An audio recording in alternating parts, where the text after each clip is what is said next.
Դպրոցում շատ աշակերտներ են սովորում, բայց այսօր ձեզանից ոմանց, այդ աշակերտներից ոմանց բախտ է վիճակվել լինել այսօր այս սրահում եւ հանդիպում ունենալ հրաշալի բժիշկ սննդաբանի հետ, ով ձեզ կսովորեցնի ինչն է կարևոր սննդակարգում, ունենաք հետաքրքիր հանդիպում, անակնկալներ, խաղերի տեսքով, ինչպես նաև արդեն կանչող սեղաններ կան, որտեղ դուք կունենաք հետաքրքիր պահեր։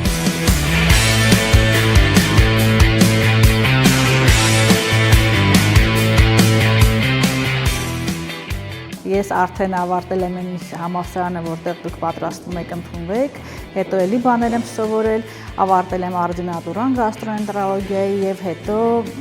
որոշ ժամանակ հետո սկսել եմ իմ գործունեությունը որպես սննդաբան։ Ինքը բավականին հետաքրքիր մասնագիտություն է, որովհետեւ որպես բուժման ձև ընտրում է սնունդը, այսինքն եթե վիրաբույժը վիրահատում է, եթե թերապևտը տալիս է հաբեր, անում է ներարկումներ, սննդաբանը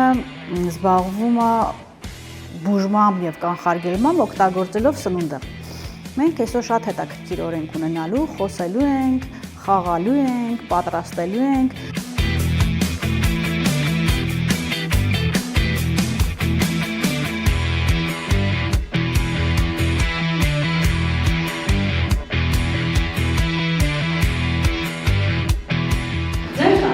Պատրաստել 1, 2, 3 կապ չունի քանի ուզեք աղցան,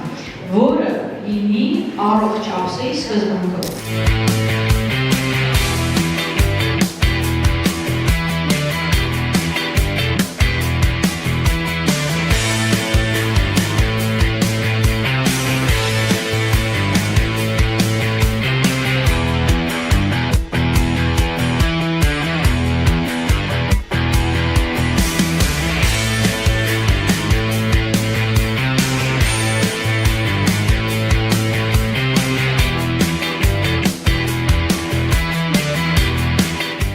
Բոլորը շատ բազմազան եք սարքել, բոլորը ծարգել եք շատ համեղ բաներ, այդ տեսքով հասկանալի է, մենք հետո կփորձենք այնպես որ դրանով եք անցել, շատ գեղեցիկ եք սարքել և մենք